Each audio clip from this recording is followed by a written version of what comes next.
ಗೆಳೆಯರೆ, ಧರ್ಮಕ್ಷೇತ್ರಕ್ಕೆ ಸ್ವಾಗತ. ಸ್ನೇಹಿತರೆ, ಏಕಾದಶಿ ಅಂದ್ರೆ 11. ಪ್ರತಿ ತಿಂಗಳ ಶುಕ್ಲ ಪಕ್ಷ ಮತ್ತು ಕೃಷ್ಣ ಪಕ್ಷದಲ್ಲಿ ಬರೋ ಏಕಾದಶಿ ಹರಿನಾಮ ಸ್ಮರಣೆಗೆ ವಿಶೇಷ.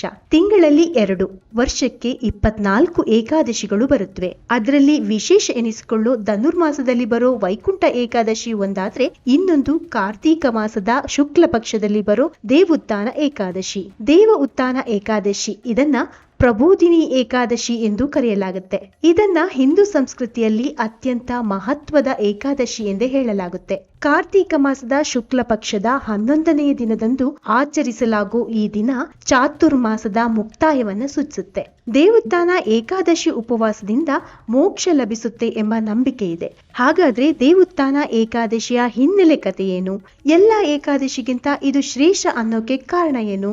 ಹಾಗೆ ಈ ಸಂಚಿಕೆಯಲ್ಲಿ ದೇವೋತ್ಥಾನ ಏಕಾದಶಿಯ ವಿಶೇಷತೆಗಳನ್ನ ಕೂಡ ನೋಡೋಣ. ಪುರಾಣಗಳ ಪ್ರಕಾರ ಮಹಾವಿಷ್ಣು ಶುಕ್ಲ ಪಕ್ಷದ ಆಷಾಢ ಮಾಸದ ಶಯನಿ ಏಕಾದಶಿಯಂದು ಕ್ಷೀರಸಾಗರದಲ್ಲಿ ಯೋಗ ನಿದ್ರೆಗೆ ಹೋಗ್ತಾನೆ. ನಂತರ ದೇವೋತ್ಥಾನ ಏಕಾದಶಿಯಂದು ಎಚ್ಚರಗೊಳ್ತಾನೆ ಎಂದು ನಂಬಲಾಗುತ್ತೆ. ಈ 4 ತಿಂಗಳ ಅವಧಿಯೇ ಚಾತುರ್ಮಾಸ. ಈ ಸಮಯದಲ್ಲಿ ಯಾವುದೇ ಶುಭ ಕಾರ್ಯವನ್ನ ಮಾಡೋದಿಲ್ಲ. ಮಹಾವಿಷ್ಣು ಎದ್ದ ನಂತರವೇ ಎಲ್ಲ ಮಂಗಳಕರ ಮತ್ತು ಧಾರ್ಮಿಕ ಕಾರ್ಯಗಳು ನಡೆಯುತ್ತವೆ. ಸ್ನೇಹಿತರೆ, ಈ ಏಕಾದಶಿಯ ಮಹತ್ವವನ್ನ ಶ್ರೀಕೃಷ್ಣನೇ ಯುಧಿಷ್ಠಿರನಿಗೆ ಹೇಳಿದ್ದ ಎಂಬ ಪ್ರತೀತಿ ಇದೆ. ದೇವೋತ್ಥಾನ ಏಕಾದಶಿಯಂದು ಪ್ರದೋಷ ಕಾಲದಲ್ಲಿ ಕಬ್ಬಿನ ಮಂದಿರವನ್ನ ಮಾಡಿ ಶ್ರೀಹರಿಯ ರೂಪದಲ್ಲಿ ಸಾಲಿಗ್ರಾಮ ಮತ್ತು ತುಳಸಿಯ ವಿವಾಹದ ನಂತರ ಕಥಾನಕವನ್ನ ಕೇಳಬೇಕು. ಈ ಕಥಾನಕವನ್ನ ಕೇಳೋದ್ರಿಂದ ಪಾಪಕರ್ಮ ಕೊನೆಗೊಳ್ಳುತ್ತೆ ಎಂದು ಹೇಳಲಾಗುತ್ತೆ. ಈ ದೇವೋತ್ಥಾನ ಏಕಾದಶಿಯಂದು ಮಾಡೋ ಉಪವಾಸ ವ್ರತಕ್ಕೆ ವಿಶೇಷ ಮಹತ್ವ ಇದೆ. ಈ ಏಕಾದಶಿ ಉಪವಾಸಕ್ಕೆ ಸಂಬಂಧಿಸಿದಂತೆ ಒಂದು ದಂತಕಥೆ ಹೀಗಿದೆ.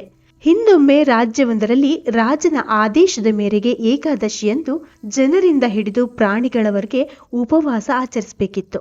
ಯಾವುದೇ ಆಹಾರವನ್ನ ಮಾರಾಟ ಕೂಡ ಮಾಡುತ್ತಿರಲಿಲ್ಲ. ಒಮ್ಮೆ ಮಹಾವಿಷ್ಣು ರಾಜನನ್ನ ಪರೀಕ್ಷಿಸೋಕೆ ಸುಂದರ ಸ್ತ್ರೀ ರೂಪ ಪಡೆದು ರಸ್ತೆ ಬದಿಯಲ್ಲಿ ಕುಳಿತ. ರಾಜ ಆಕೆಯನ್ನ ನೋಡಿ ಅವಳು ಕುಳಿತ ಕಾರಣವನ್ನ ಕೇಳ್ತಾನೆ. ಆಗ ಹೆಣ್ಣು ವೇಷಧಾರಿ ವಿಷ್ಣು ತನಗೆ ಯಾರೂ ಇಲ್ಲ, ನಿರ್ಗತಿಗಳು ಎಂದು ಹೇಳ್ತಾಳೆ. ರಾಜ ಅವಳ ನೋಟದಿಂದ ಆಕರ್ಷಿತನಾದ. ಆಕೆಯನ್ನ ತನ್ನ ರಾಣಿಯಾಗಿ ಅರಮನೆಗೆ ಆಹ್ವಾನಿಸಿದ. ರಾಜನ ಕೋರಿಕೆಯನ್ನ ಒಪ್ಪಿಕೊಂಡ ಸ್ತ್ರೀರೂಪಿ ವಿಷ್ಣು ತನಗೆ ಇಡೀ ಸಾಮ್ರಾಜ್ಯದ ಹಕ್ಕನ್ನ ಕೊಡುವಂತೆ ಹೇಳ್ದ. ತಾನು ಹೇಳಿದಂತೆ ರಾಜಸಭೆ ನಡೆಯಬೇಕೆಂದು ಷರತ್ತು ಕೂಡ ಹಾಕ್ತಾನೆ. ಆ ಸಮಯದಲ್ಲಿ ರಾಜ ಷರತ್ತನ್ನು ಒಪ್ಕೊಂಡೇ ಬಿಟ್ಟ. ಒಂದು ದಿನ ಏಕಾದಶಿಯಂದು ಆಕೆ ಉಳಿದ ದಿನಗಳಂತೆ ಮಾರುಕಟ್ಟೆಯಲ್ಲಿ ಆಹಾರ ಮಾರಾಟ ಮಾಡೋಕೆ ಆದೇಶ ನೀಡ್ತಾಳೆ. ಮಾಂಸಾಹಾರ ತಿನ್ನುವಂತೆ ರಾಜನನ್ನ ಒತ್ತಾಯಿಸ್ತಾಳೆ. ಆದ್ರೆ ಏಕಾದಶಿಯ ಉಪವಾಸ ವ್ರತವಿರೋದ್ರಿಂದ ಆಕೆಯ ಮಾತನ್ನ ರಾಜ ನಿರಾಕರಿಸ್ತಾನೆ. ಆಗ ಸ್ತ್ರೀರೂಪಿ ವಿಷ್ಣು ಕೊಟ್ಟ ಮಾತಿನಂತೆ ನಡಿಬೇಕು, ಇಲ್ದಿದ್ರೆ ಕಿರಿಯ ರಾಜಕುಮಾರನ ಶಿರಚ್ಛೇದ ಮಾಡೋದಾಗಿ ಹೇಳ್ತಾನೆ. ರಾಜ ತನ್ನ ಪರಿಸ್ಥಿತಿಯನ್ನು ಹಿರಿಯ ರಾಣಿಯಲ್ಲಿ ಪ್ರಸ್ತಾಪಿಸ್ತಾನೆ. ಹಿರಿಯ ರಾಣಿ ರಾಜ ಕೊಟ್ಟ ಮಾತು ಉಳಿಸಿಕೊಳ್ಳೋಕೆ ಹೇಳಿ ತನ್ನ ಮಗನ ಶಿರಚ್ಛೇದ ಮಾಡೋಕೆ ಒಪ್ಪಿಗೆ ನೀಡ್ತಾಳೆ. ರಾಜಕುಮಾರ ಕೂಡ ತಂದೆಗೆ ಧರ್ಮವನ್ನ ಬಿಡಬೇಡಿ ಎಂದು ಹೇಳಿ ಸಂತೋಷದಿಂದ ಶಿರತ್ಯಾಗ ಮಾಡೋಕೆ ಒಪ್ಪಿಗೆ ನೀಡ್ತಾನೆ. ಆಗ ರಾಜ ಕಿರಿಯ ರಾಜಕುಮಾರನ ತಲೆಯನ್ನ ನೀಡೋದಕ್ಕೆ ಮುಂದಾಗ್ತಾನೆ. ಮಹಾವಿಷ್ಣು ರಾಜನಿಗೆ ತನ್ನ ನಿಜ ರೂಪ ದರ್ಶನ ಮಾಡಿಸಿ ತಾನು ನೀಡಿದ್ದ ಪರೀಕ್ಷೆಯಲ್ಲಿ ರಾಜ ಗೆದ್ದಿರುವುದಾಗಿ ಹೇಳಿದ.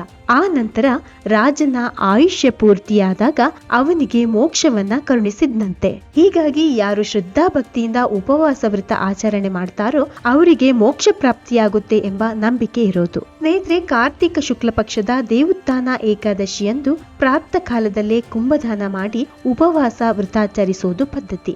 ಈ ರಾತ್ರಿಯಂದೇ ಕ್ಷೀರಸಾಗರದಲ್ಲಿ ಮಲಗಿರುವ ವಿಷ್ಣುವನ್ನ ಉತ್ಥಾನಗೊಳಿಸೋಕೆ ವೇದೋಕ್ತ ಮಂತ್ರ ಹೇಳಲಾಗುತ್ತೆ. ಇಲ್ಲಿ ಉತ್ಥಾನ ಅಂದ್ರೆ 7 ಎಂದು ಅರ್ಥ.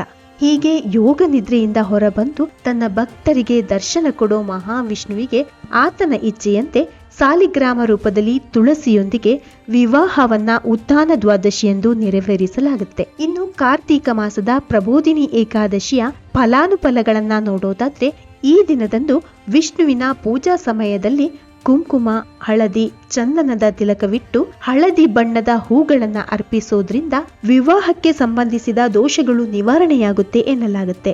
ಇನ್ನು ಈ ದಿನ ಅರಳಿ ಮರಕ್ಕೆ ನೀರು ಅರ್ಪಿಸೋದ್ರಿಂದ ಇಷ್ಟಾರ್ಥ ಸಿದ್ಧಿಯಾಗುತ್ತೆ ಎಂಬ ನಂಬಿಕೆ ಕೂಡ ಇದೆ.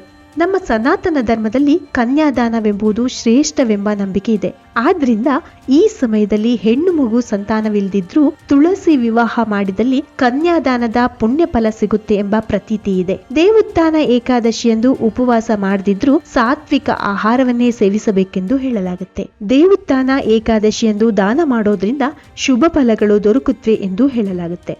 ಬಡವರಿಗೆ ಹಣ್ಣು, ಧಾನ್ಯ, ಬಟ್ಟೆ, ಹಣ, ಪುಸ್ತಕ, ಪೂಜಾ ವಸ್ತುಗಳನ್ನ ದಾನ ಮಾಡಿದ್ರೆ ಮಹಾವಿಷ್ಣುವಿನ ಆಶೀರ್ವಾದ ಲಭಿಸುತ್ತೆ ಎಂಬ ನಂಬಿಕೆ ಹರಿಭಕ್ತರದು. ಸ್ನೇಹಿತರೆ, ಇದು ಮಹಾವಿಷ್ಣು ಕ್ಷೀರಸಾಗರದಲ್ಲಿ ಯೋಗ ನಿದ್ರೆಯಿಂದ ಹೊರಬಂದು ತನ್ನ ಭಕ್ತರಿಗೆ ದರ್ಶನ ನೀಡುವ ದಿನವಾದ ದೇವೋತ್ಥಾನ ಏಕಾದಶಿಯ ಕುರಿತಾದ ಕಿರು ಮಾಹಿತಿ. ಮತ್ತೆ ಮುಂದಿನ ವಿಡಿಯೋದಲ್ಲಿ ಮತ್ತೊಂದು ವಿಶೇಷತೆಯನ್ನ ನಿಮ್ಮ ಮುಂದಿಡ್ತೀನಿ. ಅಲ್ಲಿಯವರೆಗೆ ನಮಸ್ಕಾರ.